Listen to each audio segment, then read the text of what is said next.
Yesu ashimwe bavandimwe, reka dushimire Imana itubyukije muri iki gitondo, izina ryayo rihabwe icyubahiro. Dukomeje kwigana igitabo inama ku mirire n'ibyo kurya, turi ku gice cya 9 kitubwira ngo kurya ku bihe bidahinduka, aho tugeze ku ngingo ya 279, tugiye kwifatanya n'ingingo ya 280. Ya 279 iratubwira ngo ntibigomba kuba ikigeragezo. Ni ibiki? Turaje tubibone. Noneho iya kabiri ikavuga ngo ingaruka zo kwibazaho bitewe na gahunda yo gukoresha amafunguro abiri mu bigo by'amashuri. Ellen G. White aragira ati mfata amafunguro abiri ku munsi, ariko sinibwira ko umubare w'amafunguro ukwiriye kubera abantu ikigeragezo.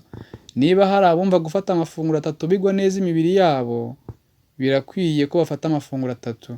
Njyewe niwe ubivuga nk'umuhanuzi Ellen G. White, njyewe nahisemo amafunguro 2.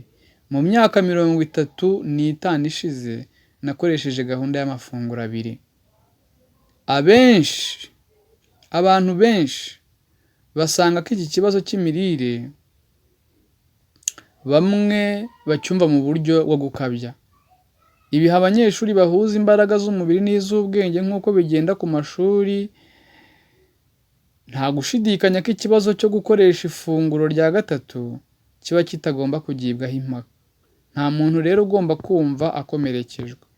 Abakomeza kwiyumvisha ko bakeneye gukoresha amafunguro 2 ntibakwiriye guhindura akamenyero kabo. Kuba bamwe mu barimu n'abanyeshuri bakoresha amahirwe bafite bakarira mu byumba byabo, ibyo ntibizanira ubuzima kumererwa neza. Gutegura amafunguro bikwiriye gukorerwa mu buryo bwo kuzuzanya nk'ibikorwa.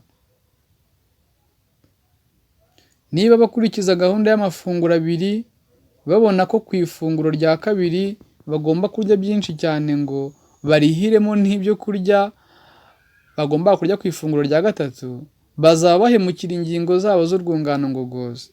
Abanyeshuri bakwiriye guhabwa ifunguro rya 3 ryateguwe ritarimo imboga, rigizwe n'ibyo kurya bikungahaye kandi byoroheje nk'imbuto n'umugati.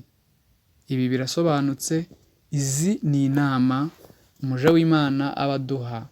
Reka rero Imana idushoboze kubiha agaciro. Ibi ntibize kuba itegeko, ariko kandi tubyiteho kuko bifitanye isano ikomeye n'imibereho yacu n'uko tubaho. Imana ibahe umugisha mu izina rya Yesu. Amen.